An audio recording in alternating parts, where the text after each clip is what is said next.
One of the reasons I love visiting the West Midlands is it's very retro-centric. So for example, there's the NEC Toy Fair, Birmingham Gaming Market, Revival Retro Gaming Expo, Crash Live, which is the ZX Spectrum event, and then there's an abundance of retro gaming shops, most of which are in very close proximity to one another. And over the Easter weekend, I decided to visit two of them, and in this video I return to Hidden Chest Gaming to see what Ant and Dana had in store.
And I've said it before and I'll say it again. They have possibly the most games for 8-bit micros I've seen since the 80s. I mean, they've got like 5 or 6 Billy bookcases full, and I mean full, of ZX Spectrum, Amstrad, Commodore, Acorn, BBC micro games, stacked floor to ceiling. Anyway, on to what I bought from Hidden Chest Games. So we're going to start off with Star Wars Rebel Assault 2, The Hidden Empire for the Sony PlayStation. So I really wanted this about 20 something years ago, but never got round to getting it. And before I knew it, the GameCube came out with Rogue Leader, and once I'd played that, I forgot all about Rebel Assault 2. Reichweite, mein Lord. Staffel Sigma ist in Bereitschaft und erwartet Ihre Befehle. Sehr gut, Admiral. Lassen Sie angreifen. And yes, I downloaded the German version by mistake.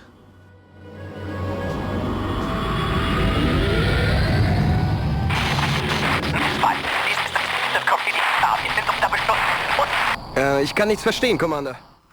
Released in 1997 by LucasArts, it follows on from the events in 1993's original Rebel Assault. Wait, is that David Schwimmer? Anyway, you get to fly X-Wings, speeder bikes, the Millennium Falcon and B-Wings as seen here. Plus, there's also some on-foot sections and some great full-motion video. And the next game I got is on the Mega Drive, and it's a sequel to a classic Sega arcade game, and that is Golden Axe 2.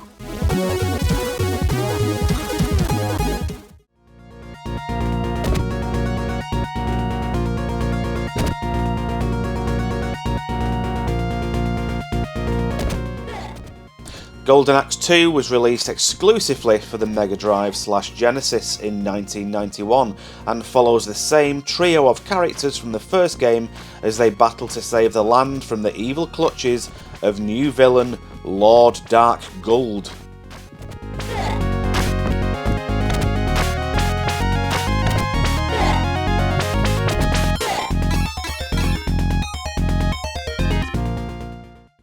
So the next game is another Mega Drive game. Now I've got this on the Amiga, but the Mega Drive version is the definitive version, and that is Alien 3. Now one thing that's really bugged me about this game for years is the fact it doesn't have the name of the game on the spine or on the back of the box like all the other Mega Drive games. And I tried looking online and couldn't find any explanation. But I can always tell it's Alien 3 because it's the only game that doesn't have the name of the game on the spine. Released in 1992 to coincide with the third Alien film, Alien 3 is a side-scrolling action platformer where you play as Ripley, armed with an arsenal of weapons, dispatching xenomorphs and rescuing the captive inmates.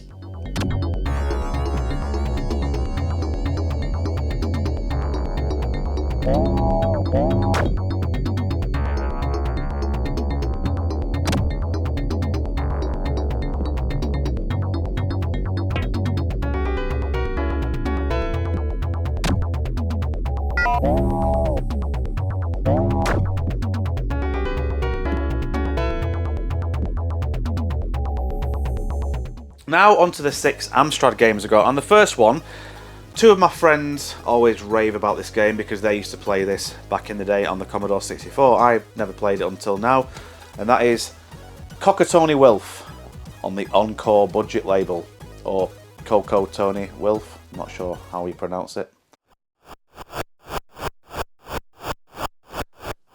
Cockatony Wilf was released on the Commodore 64 and ZX Spectrum in 1984, and this Amstrad version was released 2 years later in 1986. It's not known if the Amstrad version had a full price release or whether it was just released straight onto the budget Encore label. Anyway, you play as Cockatony Wilf, a winged hero sent by the great magician Ulrich to recover all the fragments of a powerful amulet. Inspired by Jet Set Willy, you have to flap your way across 6 different points in time over 60 screens.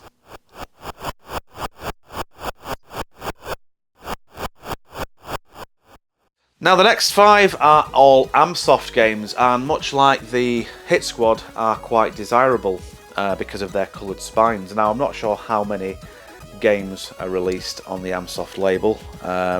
Apparently there are some very rare ones, and I don't think I'm going to go for a full set, but I'm going to pick them up as and when I see them. So the first one is kind of like a Jet Set Willy type game where you've got to pick up objects and avoid obstacles and enemies, and that is The Scout Steps Out.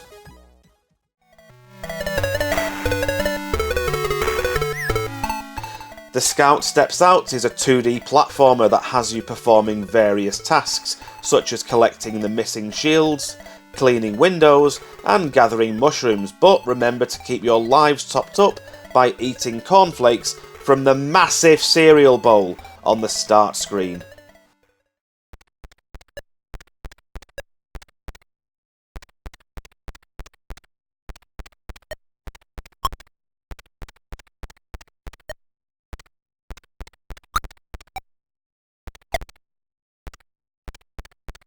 Next up is a little kind of platform puzzler type of game, and that is Mutant Monty.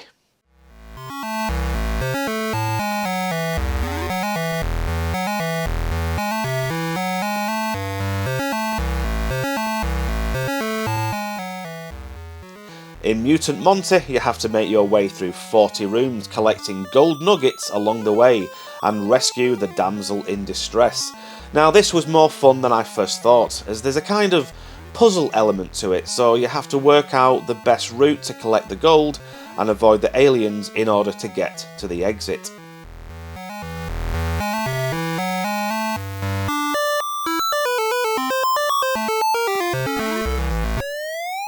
And the next one is the shoot 'em up Space Hawks.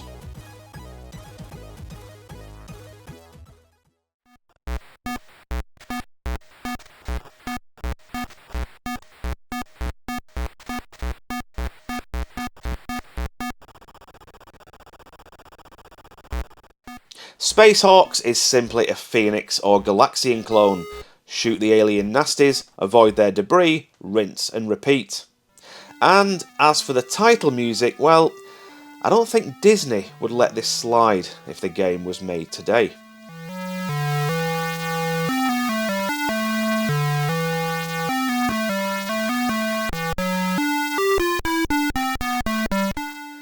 Now this next one, I hadn't a clue what it was about. I just knew it was some sort of adventure game, maybe similar to Adventure on the Atari 2600.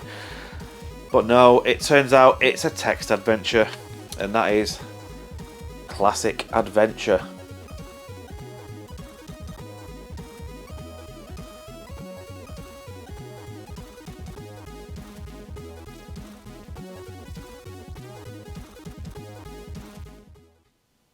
Classic Adventure is based on Colossal Caves from 1974, which took 100k of memory and millions of pounds worth of computer to run.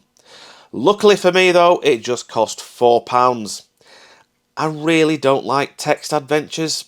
I mean, I'd rather play Bridget on the Amstrad. And the last game is one I've seen Zypho play many times on his Amstream, and that is 3D Stunt Rider.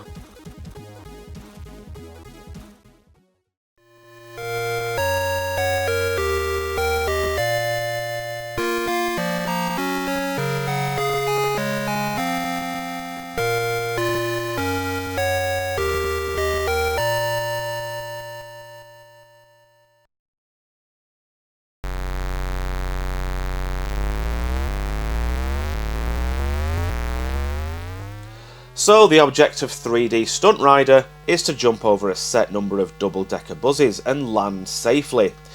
Only, when I cleared the buses, I crashed.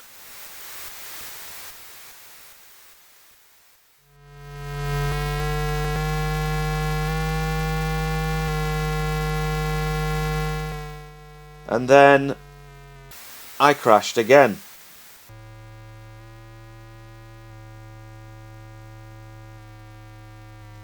And again.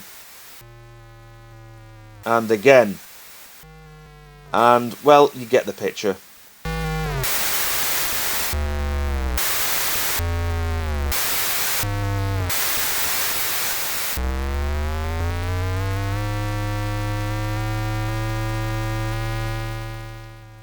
But then, on my last attempt, I landed, finally.